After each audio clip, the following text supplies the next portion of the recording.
Navami, very good morning. നമ്മൾ കാത്തിരിക്കുകയാണ്, ആ യുവതിക്ക് നീതി ലഭിക്കുന്നതിനായി കാത്തിരിക്കുകയാണ്. ഏറ്റവും പ്രധാനമായി മലയാള സിനിമയെ തന്നെ രണ്ടാക്കി മാറ്റിയ കേസ് ഇന്ന് ഉറപ്പിച്ച് പറയാൻ സാധിക്കും. ഇത്രമാത്രം കോടതി വ്യവഹാരങ്ങൾ നമ്മൾ മാറി മാറി കണ്ടു. എന്തൊക്കെ സംഭവ വികാസങ്ങളിലൂടെ ഈ കേസ് കടന്നുപോയി. കൂറാട മാറുന്ന ആളുകളെ നമ്മൾ കണ്ടു. സിനിമാ മേഖലയെ തന്നെ രണ്ടായി മാറിയത് കണ്ടു. രണ്ട് അഭിപ്രായം ഉണ്ടാകുന്നത് കണ്ടു. അവിടുന്ന് അങ്ങോട്ട് ഒരു വലിയ പെൺകൂട്ടായ്മ, രാജ്യം തന്നെ ഉറ്റുനോക്കിയ തരത്തിലൊരു പെൺകൂട്ടായ്മ ഉയർന്നു വരുന്നത് നമ്മൾ കണ്ടു സിനിമയിൽ. അങ്ങനെ ഒരുപാട് സംഭവ വികാസങ്ങൾക്ക് സാക്ഷിയായി ഈ ഒരൊറ്റ നടിയാക്രമിച്ച കേസ് എന്ന് ഉറപ്പിച്ച് പറയാൻ സാധിക്കുന്ന സാഹചര്യം. ഇന്നെന്തായാലും ആ 3215 ദിവസത്തെ കാത്തിരിപ്പ് ഇന്ന് അവസാനിക്കും എന്ന് നമ്മൾ പ്രതീക്ഷിക്കുമ്പോൾ നമുക്ക് എവിടെ നിന്നൊക്കെ എന്തൊക്കെ സംഭവിച്ചെന്നൊന്ന് വിശദമായി അറിയേണ്ടതുണ്ട്. നവമി,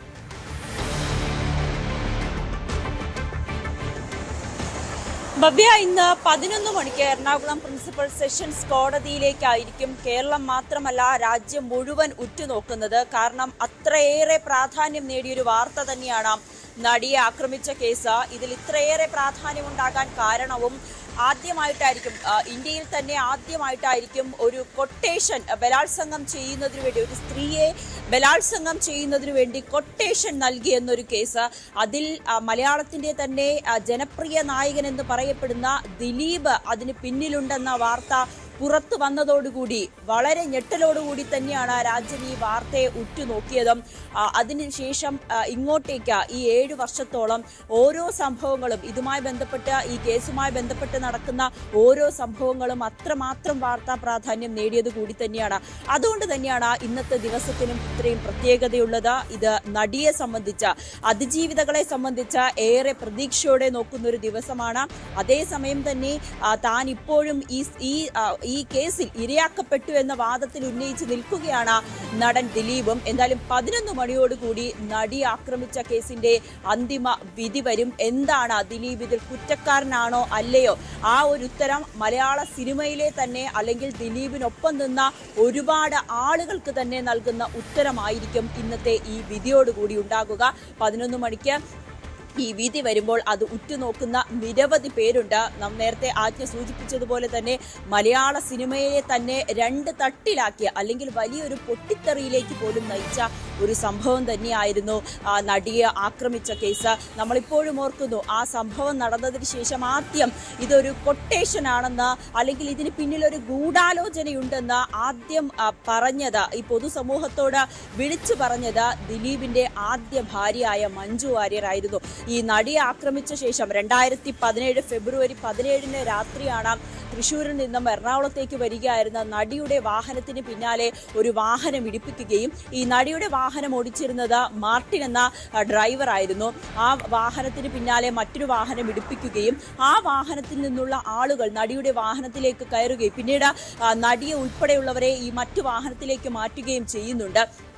ആ സമയത്ത് തന്നെ പൾസർ സുനി എന്ന ഒരാൾ, ആ ഒരു ഗുണ്ടാ സംഘത്തിന്റെ പ്രധാനപ്പെട്ട ഒരാളാണ്. പൾസർ സുനിയും സംഘവുമാണ് ഈ വാഹനത്തിലേക്ക് കയറുന്നത്. ആ വാഹനത്തിലേക്ക് കയറിയതിനു ശേഷം ഉണ്ടാകുന്ന എന്തൊക്കെയാണ് ആ നടിക്കുണ്ടായ ദുരനുഭവങ്ങൾ, അതുമാത്രമല്ല നടിയെ ആക്രമിച്ചതിന് ശേഷം ദൃശ്യങ്ങൾ പകർത്തി എന്നുള്ളതാണ്. ആ പകർത്തി അത് കൊട്ടേഷൻ നൽകിയ ആൾക്ക് ഏൽപ്പിക്കുക എന്നതായിരുന്നു പൾസർ സുനിയുടെ ദൗത്യം. ഇതെല്ലാ സംഭവങ്ങളും നടത്തിയതിനു ശേഷം നടിയെ അങ്കമാലിയിലുള്ള സംവിധായകനും നടനുമായിട്ടുള്ള ലാലിന്റെ വീട്ടിലേക്ക് ഇറക്കി വിടുന്നുണ്ട്.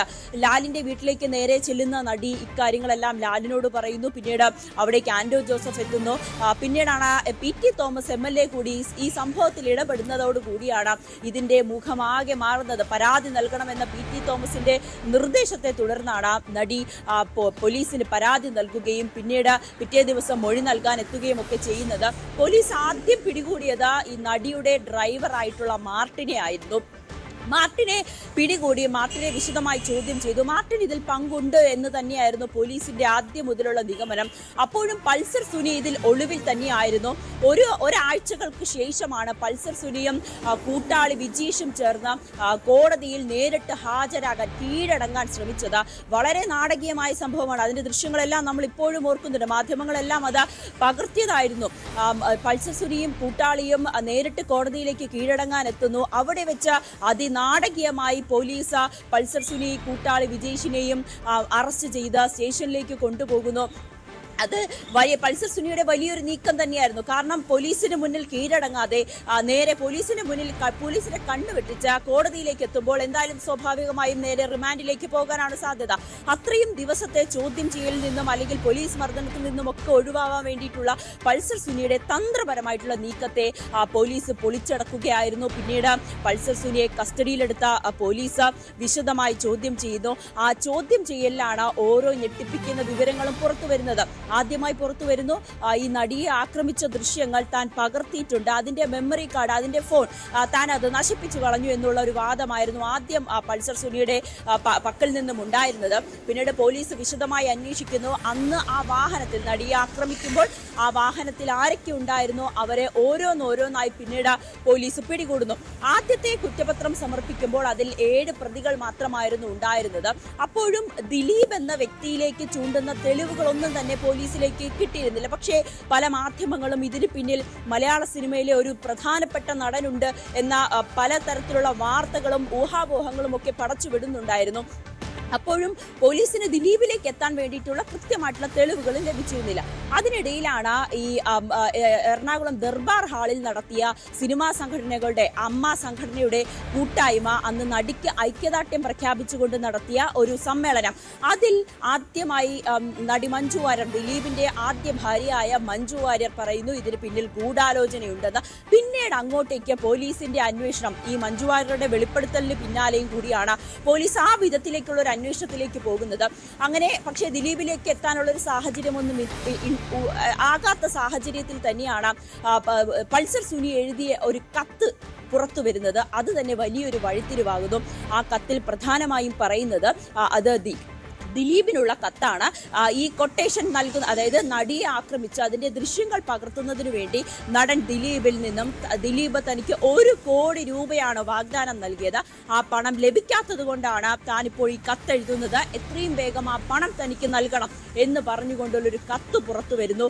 ഇത് ഏറെ വിവാദമാകുകയും ചെയ്തു. പിന്നീട് പൾസർ സുനിയും ദിലീപും തമ്മിൽ എന്താണ് ബന്ധം എന്നതിലേക്കുള്ള അന്വേഷണം പോകുന്നു. അതിനിടയിൽ തന്നെ ദിലീപ് DGPക്ക് ഒരു പരാതി നൽകുന്നു. തന്റെ പേര് അനാവശ്യമായി ഇതിലേക്ക് വലിച്ചെടുക്കുന്നു. പല മാധ്യമങ്ങളും തനിക്ക് ഇതിൽ പങ്കുണ്ടെന്ന് പറയുന്നു എന്ന തരത്തിലൊരു വ്യാജ പരാതി ദിലീപ് DGPക്ക് നൽകുകയും ചെയ്തു. അതൊരു തരത്തിൽ ദിലീപിന്റെ ഒരു രക്ഷപ്പെടൽ തന്നെയായിരുന്നു. പക്ഷേ പോലീസിന്റെ അന്വേഷണം കൃത്യമായി തന്നെ മുന്നോട്ട് പോയിരുന്നു. ആ സംഭവ സമയത്ത് തന്നെ പൾസർ സുനിക്ക് ജയിലിൽ ഫോൺ എത്തിച്ചു നൽകുന്നു. ആ ഫോണിൽ നിന്നും ദിലീപിന്റെ മാനേജറായ അപ്പുണ്ണിയെയും ദിലീപിന്റെ ഉറ്റ സുഹൃത്തും സംവിധായകനുമായ നാദൃശ്യനെയും പലതവണ പൾസർ സുനി വിളിച്ചതായിട്ടുള്ള തെളിവുകൾ ലഭിക്കുന്നു. അതോടൊപ്പം തന്നെ ജയിലിലെ ലാൻഡ് ഫോണിലും ഇരുവരും വിളിച്ചതായിട്ടുള്ള തെളിവുകൾ പോലീസിന് ലഭിക്കുന്നു. അതോടൊപ്പം ജോർജ് പൂരം എന്ന നടൻ ദിലീപ് അഭിനയിച്ചുകൊണ്ടിരിക്കുന്ന സിനിമയുടെ ലൊക്കേഷനിൽ പൾസർ സുനി എത്തിയതായിട്ടുള്ള തെളിവുകളും പോലീസിന് കിട്ടുന്നു. ഉടനെ തന്നെ പോലീസ് ആലുവ പോലീസ് ക്ലബിലേക്ക് ദിലീപിനെയും പൾസർ സുനിയെയും അപ്പുണ്ണിയെയും വിളിച്ചു വരുത്തി ചോദ്യം ചെയ്യുന്നു. ഏകദേശം 13 മണിക്കൂർ നീണ്ട ചോദ്യം ചെയ്യലായിരുന്നു. ആ ചോദ്യം ചെയ്യലിന് ശേഷം മൂവരെയും വിട്ടയക്കുന്നു. പക്ഷേ കൃത്യമായിട്ടുള്ള തെളിവുകൾ ശേഖരിച്ചതിന് ശേഷമാണ് ദിലീപിനെ വീണ്ടും പോലീസ് ആലുവ പോലീസ് ക്ലബിലേക്ക് വിളിച്ചു വരുത്തുന്നു. അത് കൃത്യം പറഞ്ഞാൽ ജൂലൈ 10-ാം തീയതിയാണ് രാത്രിയോടുകൂടി ഗൂഢാലോചന കുറ്റം ചുമത്തി നടൻ ദിലീപിനെ 8ാം പ്രതിയാക്കി പോലീസ് കേസെടുക്കുന്നു. പിന്നീട് നമ്മൾ കണ്ടത് ദിലീപ് എന്ന നടന്റെ വലിയൊരു പതനം എന്ന് തന്നെ നമുക്ക് പറയാം. ആ രീതിയിലേക്ക് തന്നെയായിരുന്നു ദിലീപിലേക്ക്. അവിടെയാണ് നവമി ആ